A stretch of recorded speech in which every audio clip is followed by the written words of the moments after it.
E é gravíssimo, galera. O bicho pegou feio na política e também na economia da América Latina e você precisa saber disso agora. O presidente da Argentina, Javier Milei, foi pra televisão e ele detonou o presidente Lula. Chamou o cara de ladrão, de corrupto e presidiário. Só que a hipocrisia foi exposta da pior forma possível para os argentinos. O governo Milei deu um calote milionário de mais de 63 milhões de reais na Casa da Moeda do Brasil. É isso mesmo que você ouviu, meu amigo. O presidente da Argentina adora posar de valente na internet e criticar o governo brasileiro, mas as contas oficiais do país dele, com o nosso bolso, estão completamente atrasadas. Eles simplesmente pegaram o produto e sumiram com a grana. A bomba estourou essa semana através do jornalista Lauro Jardim no jornal O Globo e acabou deixando o Palácio do Planalto em estado de alerta máximo. A gente imaginava que a relação diplomática simplesmente estava ruim por causa da ideologia, mas o buraco é bem mais embaixo e acaba envolvendo dinheiro público que acabou sumindo. Mas como esse calote gigante aconteceu? Galera, para você entender a raiz dessa bagunça, essa dívida de 63 milhões e 600 mil reais não surgiu do nada agora em agosto de 2026. Tudo começou, galera, entre os anos de 2021 e 2023. Naquela época, a Argentina já estava com a economia totalmente destruída pela inflação e a estatal deles, chamada Casa de Moneda, não conseguia inclusive dar conta de fabricar o próprio dinheiro deles, que é o peso argentino. Agora, a pergunta que fica é, o que eles fizeram? Bom, eles pediram socorro para a nossa Casa da Moeda aqui no Brasil. Os operários brasileiros, eles trabalharam, gastaram material e imprimiram pilhas de cédulas de pesos simplesmente para enviar para os nossos vizinhos. O problema é que o governo argentino da época recebeu as notas de dinheiro,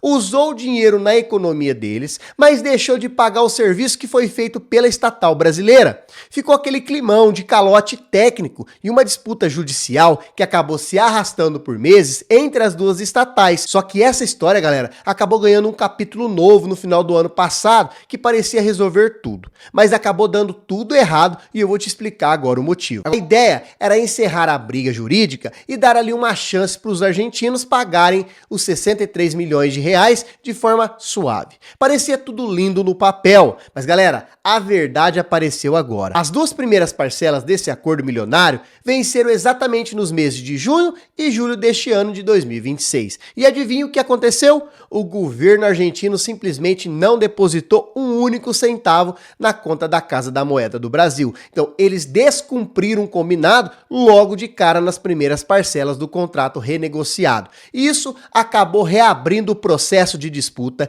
e deixou claro que a crise financeira deles está longe de acabar. O pior é que esse atraso recorrente com o Brasil acaba mostrando um padrão muito feio dos nossos vizinhos. E se você acha que essa é a primeira vez que eles fazem isso com a gente, bom, vocês estão muito enganados. Olha só o que aconteceu antes. Galera, a nossa fonte principal, que é a coluna do Lauro Jardim no Globo, acabou revelando que a estatal argentino já vinha falhando em compromissos financeiros bem parecidos ao longo de todo o ano de 2023. Ou seja, dar calote no Brasil acabou virando quase que uma rotina institucional por lá, independentemente de quem está sentando na cadeira de presidente. O país vizinho está enfrentando uma das maiores crises de sua história, com risco o país nas alturas e uma falta desesperadora de dólares no caixa central do banco deles. Então, para piorar o cenário atual, a Casa da Moeda Argentina está simplesmente atolada em dívidas, não apenas com o Brasil, mas também com vários outros fornecedores internacionais de insumos químicos e papel moeda. Então, a situação financeira deles está tão delicada que o governo Milei tomou uma decisão radical recentemente. Eles simplesmente suspenderam a fabricação local de várias cédulas argentinas e fecharam contratos de urgência com a China para tentar importar notas prontas de lá. Só que essa decisão acabou gerando uma crise política interna gigantesca em Buenos Aires. E eu vou te contar daqui a pouquinho o tamanho desse estrago. Galera, a oposição argentina e os sindicatos locais simplesmente ficaram furiosos porque o Milei preferiu mandar dinheiro para a China para comprar as notas de dinheiro prontas, ao invés de pagar a dívida antiga com o Brasil e também, é claro, investir na modernização da própria estatal deles. Enquanto a Casa da Moneda moneda da Argentina simplesmente definha sem verba, as parcelas devidas aos brasileiros continuam acumulando juros e correção monetária. O cidadão brasileiro comum acaba pagando pato, já que a nossa Casa da Moeda gastou recursos públicos para produzir algo que foi entregue e não foi pago. O clima dos bastidores da nossa estatal é de total indignação e revolta com a falta de compromisso dos vizinhos. Então, os diretores brasileiros já perceberam que a desculpa da crise financeira não cola mais de forma isolada, pois o governo vizinho encontra dinheiro para outras prioridades políticas. Então, toda essa confusão financeira explodiu exatamente no mesmo momento em que a relação pessoal entre os dois presidentes acabou atingindo o pior nível histórico. E o que Milei fez na televisão argentina acabou deixando Itamaraty sem palavras. Galera, no último domingo, o presidente argentino deu uma entrevista exclusiva para a emissora LN+, lá na Argentina, e acabou resolvendo chutar o balde de vez. Ele repetiu com todas as letras que o presidente Lula é sim um ladrão e um corrupto. O jornalista que estava entrevistando tentou, é claro, alertar sobre o perigo de criar uma crise internacional desnecessária entre os dois parceiros comerciais tão importantes, mas o Javier Milei, ele rejeitou totalmente as críticas e, segundo a visão dele, ele não foi agressivo em momento algum. Milei disse textualmente que agressivo é o ato de roubar e que chamar um ladrão de ladrão é apenas falar a verdade de forma leve e espontânea. Então ele acabou insistindo que a anulação das condenações do Lula na Operação Lava Jato foi apenas um erro formal do processo jurídico brasileiro e não é uma prova de inocência do presidente do Brasil. Então essa declaração, galera, caiu como uma bomba atômica na diplomacia de Brasília e gerou uma correria imensa nos bastidores políticos do nosso país. Então o governo brasileiro precisou agir rápido e a resposta imediata foi drástica. Galera, a reação do governo brasileiro foi enérgica e imediata após essa entrevista polêmica na televisão.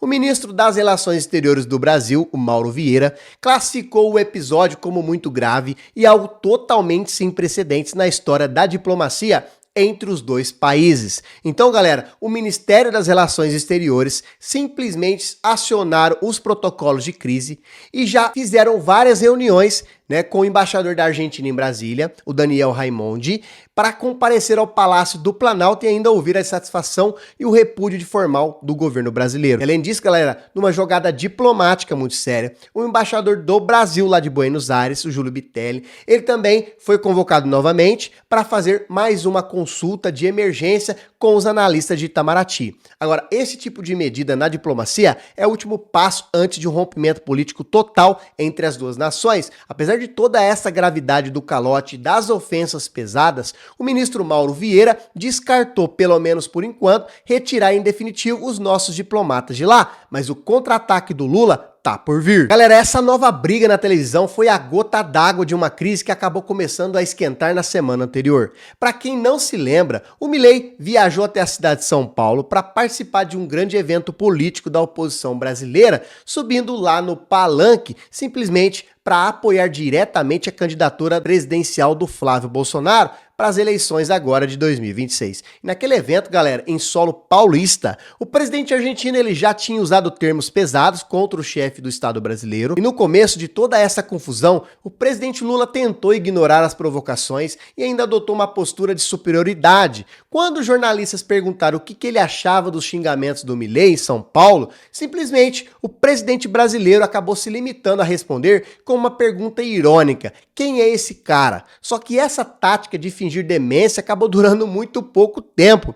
Nos dias seguintes, o presidente do Brasil mudou totalmente de estratégia e resolveu subir o tom do discurso público. Durante um evento oficial do PSB focado em alianças partidárias, o Lula quebrou o silêncio de vez e classificou a postura do Milei no Brasil como uma verdadeira pataquada. O presidente brasileiro afirmou de forma categórica que não vai tolerar nenhum tipo de interferência estrangeira de líderes de fora na política nacional e nas decisões do povo brasileiro. Então o Lula acabou explicando para a militância presente que acabou decidindo não rebater os xingamentos olho por olho, porque a relação dele é de chefe de Estado para chefe de Estado. Então, e que ele acaba mantendo, é claro, um enorme carinho pelo povo da Argentina, não querendo, é claro, misturar as coisas. E galera, em um tom mais irônico, o Lula ainda acabou disparando a seguinte frase, abre aspas, o cara faz cara feia e eu faço cara bonita. O cara demonstra ódio e eu demonstro amor. O presidente, galera, tentou passar uma imagem de pacificador estadista maduro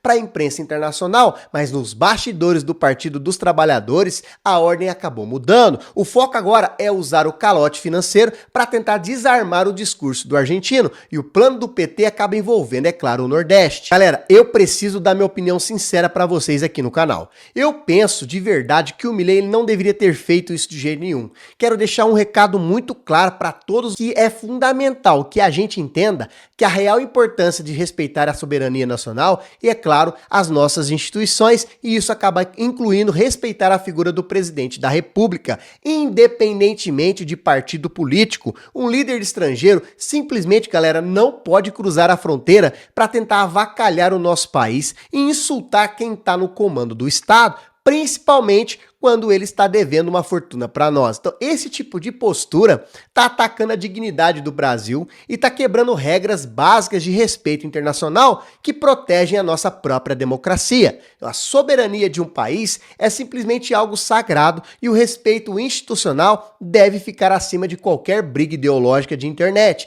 Então, é por isso que essa história do calote financeiro está ganhando um peso político tão gigantesco. Olha o que aconteceu no Nordeste. O presidente Lula ele reforçou essa narrativa de união nacional durante a convenção partidária do PT, que aconteceu na última sexta-feira, dia 31 de julho, na cidade de Fortaleza. O evento serviu para confirmar oficialmente a candidatura à reeleição de Eumano de Freitas ao governo do estado do Ceará. E diante de milhares de apoiadores, Lula discursou fortemente contra o que ele acabou chamando de pataguada dos presidentes estrangeiros, citando nominalmente o Javier Milei e também, é claro, o Donald Trump. O presidente brasileiro alertou ainda a população que o cenário eleitoral de 2026 acaba sofrendo tentativas, é claro, externas de manipulação digital e que o eleitor precisa ficar atento aos fatos concretos e não cair em discurso de ódio vazios na internet. O uso desse palanque no Ceará mostrou que o governo federal vai usar toda a máquina partidária para nacionalizar o debate sobre a crise com a Argentina. Só que a equipe econômica do Brasil não quer saber apenas do discurso bonito e já está preparando uma cobrança pesada. A equipe jurídica do Ministério da Fazenda e a diretoria da Casa da Moeda do Brasil cansaram de esperar por uma boa vontade diplomática que claramente não existe. Fontes internas de Brasília já confirmaram que o Brasil já começou a preparar os papéis formais para acionar instâncias judiciais e tribunais de arbitragem internacional para exigir o pagamento imediato dos 63 milhões de reais. Com os embaixadores afastados e as relações políticas simplesmente completamente ali congeladas devido aos insultos na televisão, o ambiente para qualquer tipo de renegociação amigável de prazos foi totalmente destruído. Então o Brasil não vai dar desconto e nem vai esticar o prazo para quem vem aí em nossa casa atacar as nossas instituições. Então especialistas em direito internacional já afirmam que o Brasil tem total vantagem jurídica nesse caso, pois o contrato de prestação de serviços foi assinado, o produto foi entregue na Argentina e o descumprimento das parcelas de junho e de julho está registrado. O desfecho dessa briga promete, é claro, isolar ainda mais o país vizinho. Galera, essa história deixa uma lição muito clara para todo mundo que acompanha a política aqui no YouTube.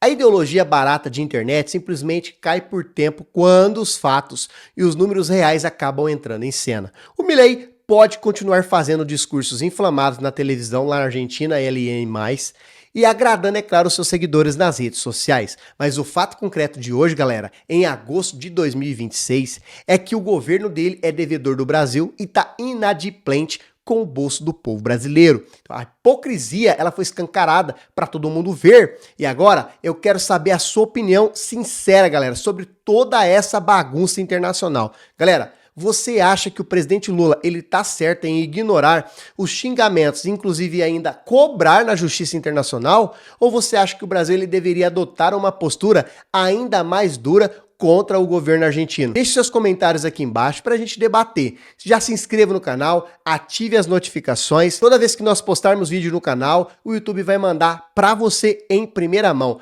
Galera, hype esse vídeo, isso ajuda muito o nosso canal, ajuda muito o nosso vídeo. O YouTube entende que esse vídeo é um vídeo relevante, ele vai mandar para mais pessoas e assim o nosso canal vai continuar crescendo cada vez mais. Galera, Se você não é membro do canal, clica aqui embaixo, ó, seja membro. A partir do momento que você se torna membro, você começa a receber materiais exclusivos para membros e ainda você demonstra apoio ao nosso canal, ao nosso trabalho, e assim a gente continua postando vídeo para você em primeira mão. Até o próximo vídeo!